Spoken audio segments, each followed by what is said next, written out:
Bismillah, walhamdulillah, wa salatu wa salam ala rasulillah. Inshallah ta'ala, we're continuing with the name of Allah today, Al-Kabeer, Al-Mutakabbir, coming from the root verb kabara yakburu kabran, or kabura yakburu kubran kibaran, or kabaratan, which means to get older, to be big or large or great or important or famous, or to become big, large, great, important or famous, to become too burdensome or hard or painful or distressing. It can also mean to feel proud or emboldened. So what is this implying? Al-Kabeer means the most great, the most sublime, the most significant. And Al-Mutakabbir means the exalted, the uniquely above. And then you might say, well, above what? Above all of his creation, above all of bad qualities, all negative attributions, above any imperfections or injustice, above all of his enemies, and the one that makes everything else insignificant.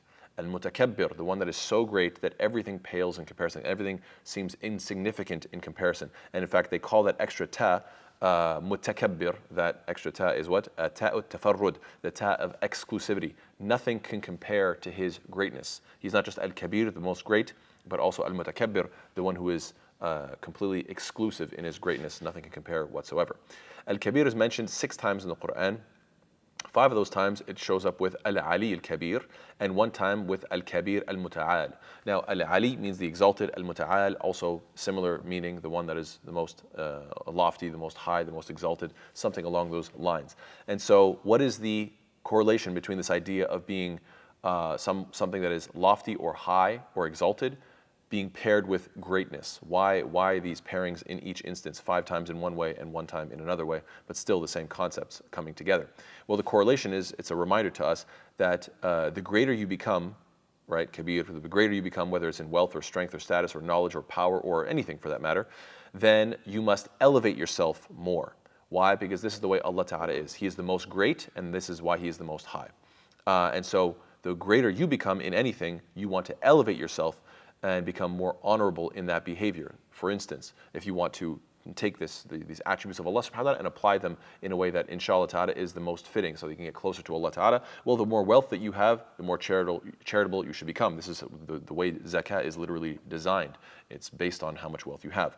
The more strength that you have, then you should use that for more good, in helping people move things, lift things, and so forth. The more status that you have, well, then you should use that status to network people, to connect good people together, whether it be in marriage or business or whatever the case is. The more knowledge that you have, that's obvious, you should teach people more and more. And the more power that you have, then you should use that power to stop injustice and to stop oppression.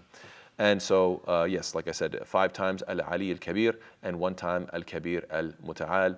This is how it is mentioned in the Quran. Furthermore, the Prophet ﷺ said that إِذَا قَضَى اللَّهُ الْأَمْرَ فِي السَّمَاءِ ضَرَبَتِ الْمَلَائِكَةُ بِأَجْنِحَتِهَا خُضْعَانًا لِقَوْلِهِ كَالسِّلْسِلَةِ عَلَى صَفْوَانٍ.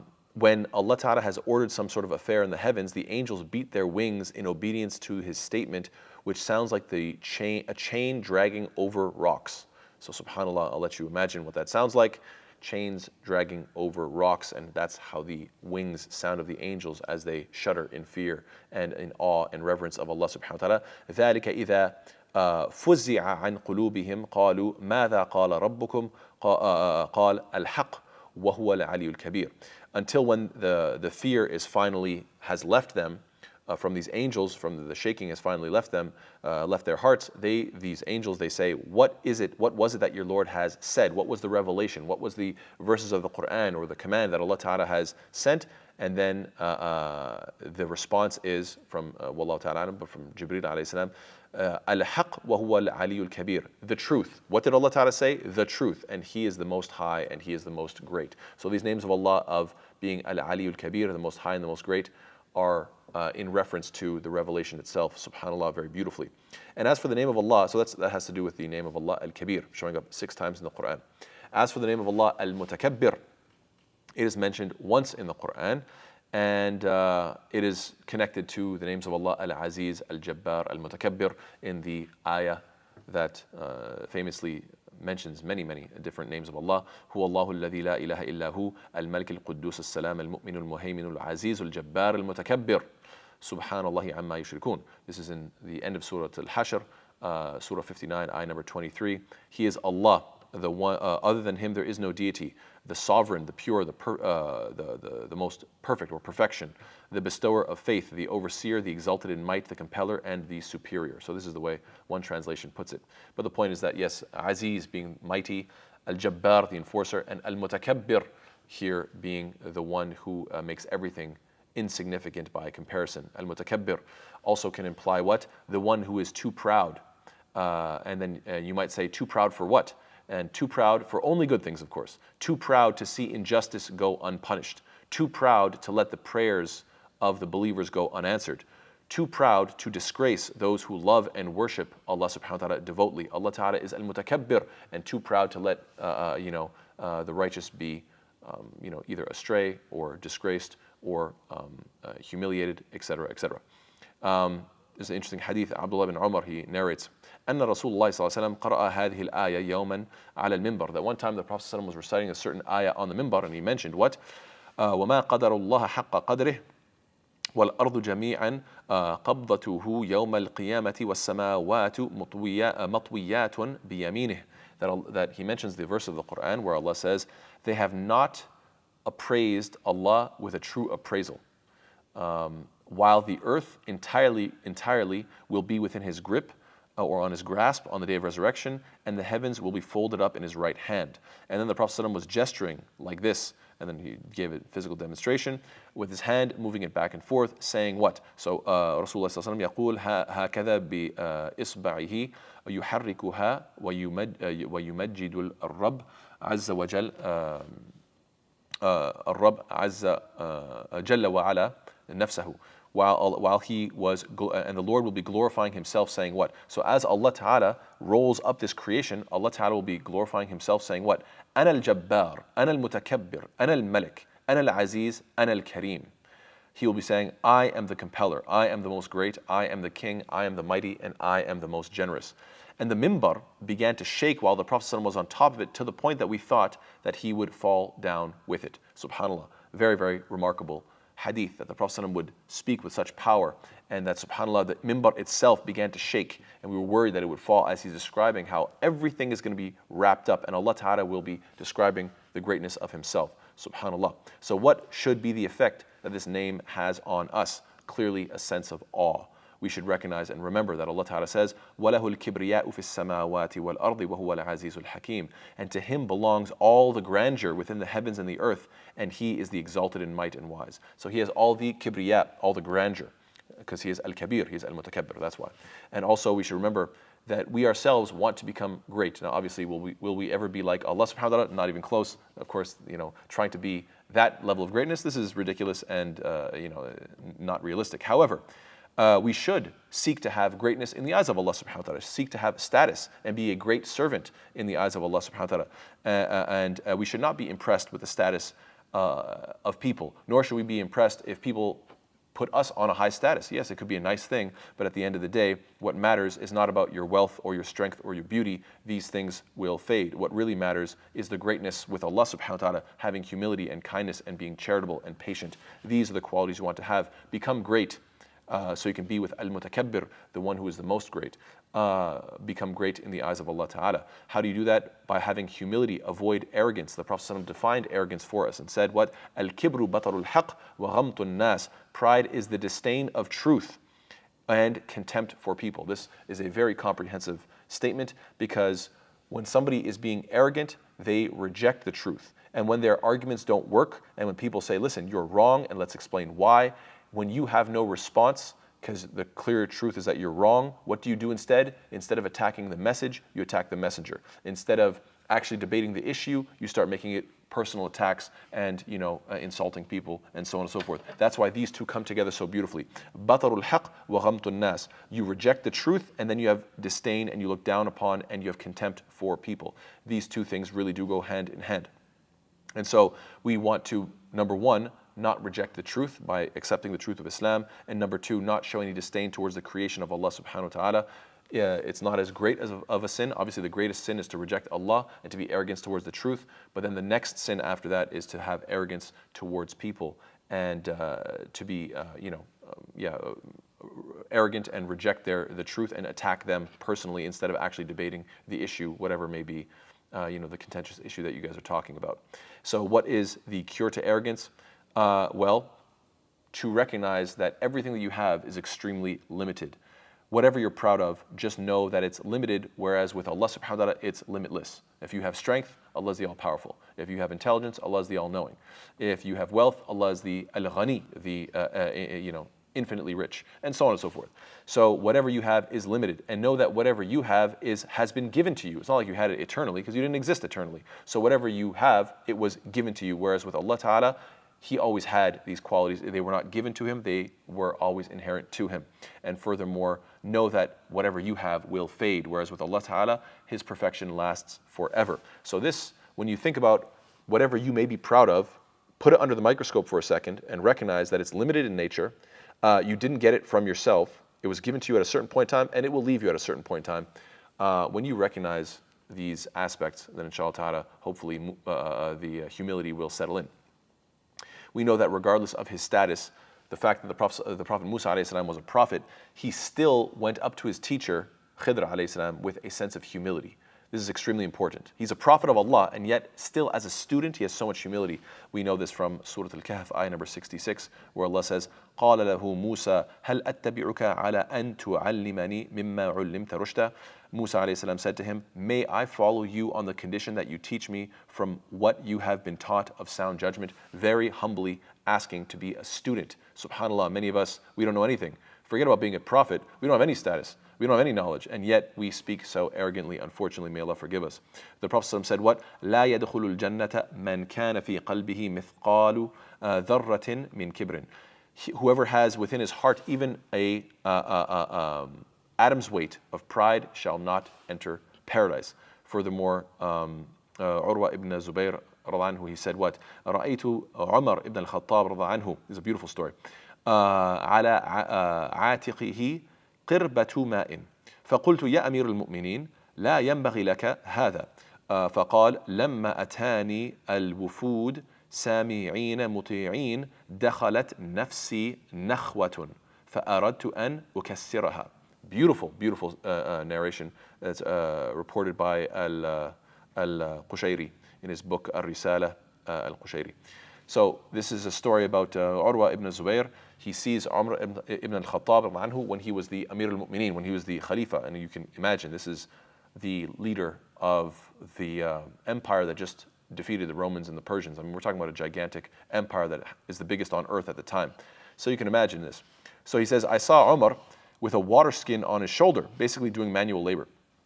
So I said, oh, leader of the believers, you shouldn't be doing that. Like, why are you doing some manual labor job when you're like literally the most powerful person on this earth at this moment? Get somebody else to do the job, right? So he says, so Umar, he says in response, when some delegations came to me, full of people that were listening and obeying me, pride entered my heart, so I wanted to destroy it. SubhanAllah. So you can imagine, it's a very human moment. It's a very beautiful moment, very relatable. I would not that any of us have been in such a situation, but you can imagine yourself as the leader, and then all these delegates, they come to you and they're showing you respect and they're saying, yes, whatever you say, whatever you want, we're going to do it. And then you're like, yeah, I'm the man right now, right? And then just the moment that he feels that, he says to himself, I better go do some manual labor, I better go outside and, for us it'd be like, I don't know, mow the lawn or rake the grass or I don't know, something, right? Take out the trash, whatever the case is, right? But the point is that the moment you feel that sense of arrogance, address it. And if you got kids, go change a diaper. Perhaps that might help remind you who you are, and inshallah put you in your place. Bi'idhnillahi ta'ala. So subhanallah is a very, very beautiful story. The name of Allah, Al-Mutakabbir, is used in the Quran in reference to people.